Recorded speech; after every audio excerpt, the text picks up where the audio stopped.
Right, so WWDC just wrapped up, and obviously I've been left a little mixed because I feel like parts of the event were pretty good, but then other parts of the event were disappointing, and then there were parts of the event that did not happen, like the MacBook Pros, for example. So, yeah. I'm not sure how to feel about this, but let's delve into my thoughts and a quick recap of what exactly happened. But first, make sure to like and subscribe for the latest Apple news and rumors, and with that being said, let's just suck in. Right, so let's first address the lack of MacBooks. So you might remember that Mark Gurman in his WWDC preview did not mention any hardware at all, and I mentioned this in my video, and guess what? He was right. So I guess the main takeaway for you guys and myself is don't trust John Prosser, because the man said the MacBook Pros were confirmed. That is a very strong word, and yet we have no new MacBooks. So yeah, that was a complete lie. Now of course I'm assuming most of you guys are wondering when can we see these MacBooks next, and well, no one really knows for sure. So Mark Gurman did say the MacBook Pro is still on track to launch as early as this summer, which starts in 2 weeks. So yeah, maybe that means we see a dedicated M1X event in July. That is certainly plausible. Or maybe we see a press release, because here's the thing people are forgetting to consider. Apple never admits they're wrong on stage, ever. And so how exactly are they going to address the lack of a touch bar, the return of the legacy ports they removed a few years ago back on the MacBook Pro? That just won't be a good look for them, and so I do think there is a good chance we could see press releases instead for these new MacBooks. And by the way, this has happened before, because you might remember with the 2019 MacBook Pro 16-inch, a ton of rumors said at the time we would see an event for that in October, but no, Apple did a press release, and I'm assuming it's because it was the first MacBook to bring back the scissor switch keys, which of course Apple did not want to mention on stage, and so much like that, there is a good chance we could see the same happen with the new MacBook Pros, and Apple goes for a more quiet press release instead. Anyways, let's move on from the MacBooks and now delve into the actual software releases. And I won't be delving into everything, instead I'll just break down some of my favorite features. Right, so beginning with iOS 15, this was a pretty meh of an update for me, because I was hoping to see things like split screen, which obviously seems like will never come to the iPhone. But anyways, one of the features that did seem impressive was the live text feature, which basically allows you to extract text from an image. That is absolutely insane. And if I was still at school copying homework, that actually would have been insanely useful, because imagine taking a picture of your friend's work and then copy and pasting his handwriting. That just sounds absolutely incredible. Would have been really useful back at school, but either way, I'm glad to see this right now. FaceTime also got a ton of upgrades, and while there are two features that stood out to me, number one, portrait video. So yeah, for some reason, we don't have bokeh video in the camera app, but we now have bokeh video in the FaceTime app, and honestly, I have no clue why we have this feature. But also, you can now technically use FaceTime on Android and Windows, so if you have a link to a group, you can join your iOS buddies with a webhook, and yeah, that basically allows you to use FaceTime with your friends.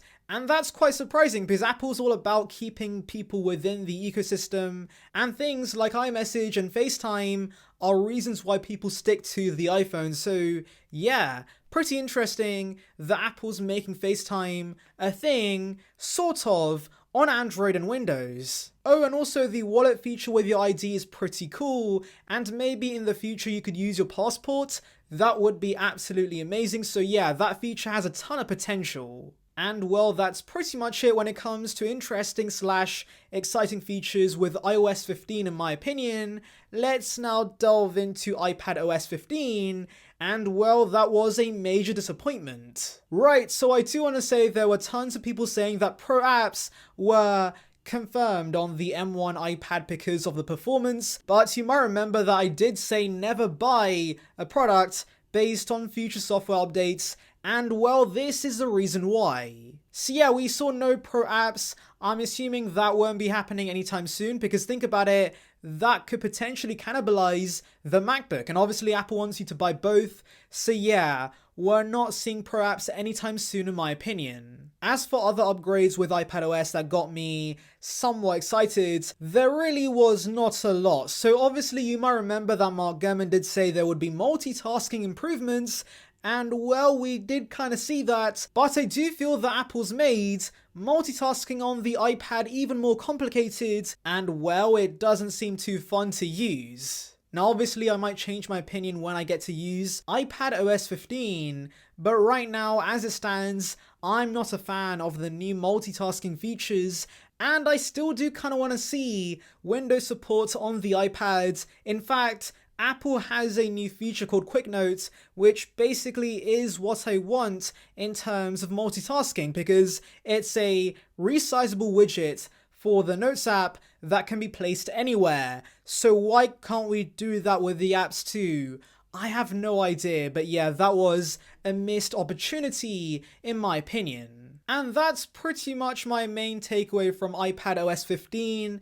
Every other feature was pretty boring in my opinion. I do think it's pretty cool that you can build apps on the iPad now, but of course I don't code, so that doesn't particularly appeal to me. Oh, actually I did forget one thing, and that is widgets can be placed anywhere on the home screen, and you also have the app library from iOS, though do note, the app library is now a permanent icon in the dock for some reason, and it reminds me of Android because that used to be a thing with Android back in the day, and I have no idea why Apple's done that because App Library obviously has no dock on iOS, and so why bring this to the iPad? Anyways, moving on to the star of the show in my opinion, and that is macOS 12 Monterey. So obviously before the event I thought macOS would be pretty boring this year since Big Sur was such a huge update, but no, I was wrong about that because Monterey is actually pretty massive in my opinion. So let's first talk about universal control. This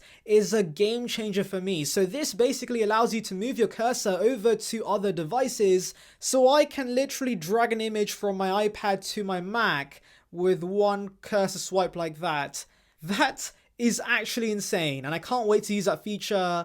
That's going to be a game changer for me. Anyways, coming back to the update, the next feature is Safari. It's seen a complete redesign, and I love it. It looks absolutely amazing, and again, I can't wait to use it. Though do note, the new Safari applies to iOS and iPadOS too. The other smaller features I'm a big fan of are AirPlay to the Mac, that's pretty cool. Also low power mode is here on the iPad and the Mac, that's pretty nifty, though do note I have the M1 MacBook Air so it rarely dies on me, but for you Intel folks out there, that might be a pretty useful feature. AirPods also got a pretty sizable upgrade. You have new Find My features and this proximity view that's similar to the AirTag, and also you have something called Conversation Boost, which basically allows the microphones to focus on a voice when you're talking to someone right in front of you, and yeah, that's pretty dope. Anyways, that's my thoughts on WWDC.